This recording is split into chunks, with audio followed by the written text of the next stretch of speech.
مشکل حالات میں دین کا دفاع کرنا، دین کا ساتھ دینا یہ مشکل ہوتا ہے۔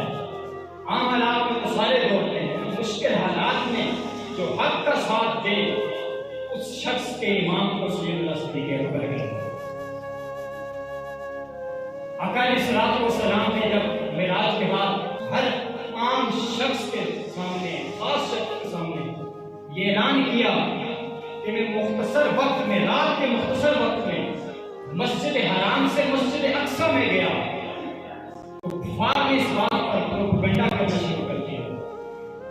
نعوذ باللہ، پہلے یہ شخص کہتا تھا کہ میرے پاس آسمان کی خبریں آتی ہیں، اور اب یہ کہتے ہیں کہ رات کے مختصر سے حصے میں مسجد حرام سے مسجد اقصی میں گیا۔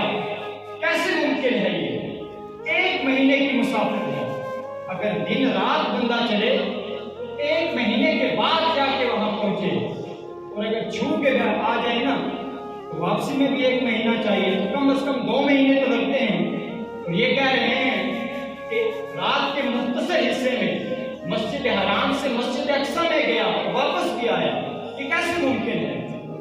انہوں نے انکار کر دیا، اور جو نئے مسلمان ہوئے تھے ان کو بھی اسلام سے ہٹانے کی کوشش کرنا شروع کر دیا۔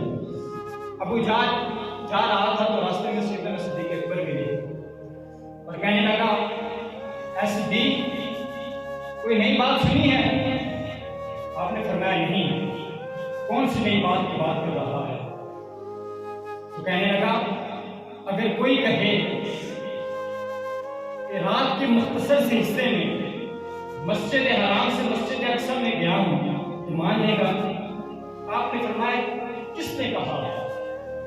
تو کہنے لگا، اس بات کو چھوڑو، اگر کوئی کہے کہ رات کے مختصر سے حصے میں مسجد حرام سے مسجد اقصی میں گیا ہوں، واپس بھی آیا ہوں، تو کیا تو یہ بات تسلیم کر لے گا؟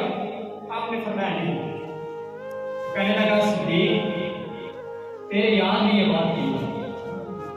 تو آپ نے فرمایا، تو کہہ رہا تھا کوئی کہے، میرا یار کوئی تو نہیں نا؟ تو نے کہا تھا کوئی کہے، ارے رب کعبہ کی قسم، تو کہہ رہا تھا کہ وہ مسجد حرام سے مسجد اقصی کی بات کر رہے ہیں۔ میرے آقا اگر اس سے آگے کی بات کریں تو صدیق اس کو بھی ماننے کے لیے تیار ہے۔ اور امام راضی فرماتے ہیں اس دن سے آپ کا نام پھر صدیق پڑ گیا۔ یہ اس دن آپ کو صدیق کا لقب ملا کہ آپ نے آقا علیہ الصلوۃ والسلام کی ہر بات کو بغیر کسی دلیل کے مانا، اور آقا علیہ الصلوۃ والسلام نے اعزاز کے طور پر یہ بات بیان فرمائی کہ میں نے جس کو بھی اسلام کی دعوت دی اس نے مجھ سے دلیل مانگی۔ صدیق ایسا شخص ہے کہ جس نے بغیر دلیل کے اسلام قبول کیا۔ اور جب مال کی بات آئی تو ایک موقع پر آقا علیہ الصلوۃ والسلام نے مال کا مطالبہ کیا۔ فاروق اعظم رضی اللہ تعالیٰ عنہ آپ فرماتے ہیں کہ میں نے سوچا کہ آج میں صدیق سے آگے بڑھ گیا۔ آپ گھر گئے اور گھر جا کے مال کو 2 حصوں میں تقسیم کیا۔ اگر سوئیاں بھی 2 تھی نا تو ایک طرف رکھی، دوسری طرف۔ گھر کا آدھا مال آقا علیہ الصلوۃ والسلام کے قدموں میں آ کے قربان کر دیا، اور دل میں سوچ رہے تھے آج صدیق سے بڑھ جاؤں گا، لیکن وہ بھی تو پھر صدیق تھا نا۔ سیدنا صدیق اکبر گھر گئے اور گھر میں کوئی چیز بھی نہیں چھوڑی، سارا مال آقا علیہ الصلوۃ والسلام کے قدموں میں لے آئے۔ آقا علیہ الصلوۃ والسلام نے پوچھا، صدیق، عمر تو گھر کا آدھا مال لایا ہے، تو آپ کیا لائے ہیں؟ گھر میں اللہ اور اس کے رسول کا نام چھوڑ کے آیا ہوں، اس کے علاوہ جو بھی تھا آپ کے قدموں میں قربان۔ ہر چیز آقا علیہ الصلوۃ والسلام کے قدموں میں لاتا ہے۔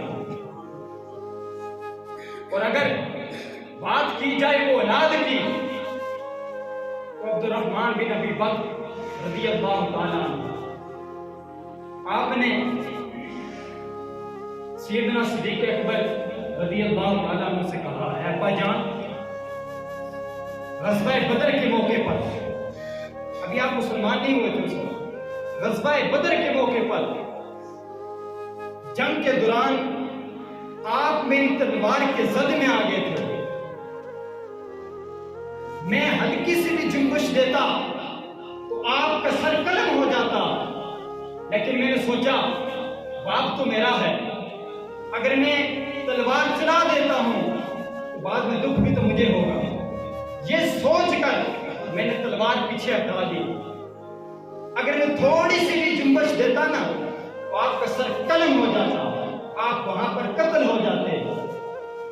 سنو پھر صدیق اکبر نے کیا کہا۔ آپ نے فرمایا تو تو کہہ رہا ہے نا کہ میں نے باپ سمجھ کر آپ کو جنگ کے موقع میں چھوڑ دیا، رب کعبہ کی قسم اگر تیرا سر صدیق کی تلوار کے زد میں آتا تو سیدنا صدیق اکبر تجھے اللہ اور اس کے رسول کا دشمن سمجھ کر تیرا سر تن سے صدیق جدا کر دیا۔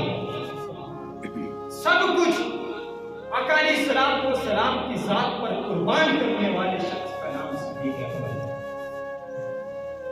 ہر چیز سے بڑھ کر آقا علیہ السلام و سلام سے پیار کیا اور حق ادا کیا وفا کا۔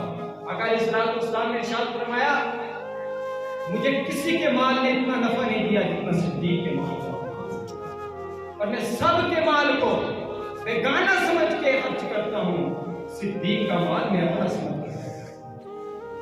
ہر جگہ پر صدیق اکبر نے وفا کی آقا علیہ السلام و سلام کے ساتھ۔ آقا علیہ السلام و سلام مسجد سے باہر نکلے، ایک ہاتھ میں سیدنا صدیق اکبر کا ہاتھ تھا، دوسرے میں عمر فاروق رضی اللہ تعالیٰ عنہ کا ہاتھ تھا۔ باہر نکلے تو آپ نے ارشاد فرمایا لوگوں یہ نہ سمجھنا کہ یہ میرے یہاں کے ساتھی ہیں، میں قبر سے بھی اسی طرح بنے رہا ہوں، قبر سے بھی میرا یہی طریقہ ہوگا کہ میں اپنے ان ساتھیوں کے ساتھ میدان حشر میں بھی تمہارے ساتھ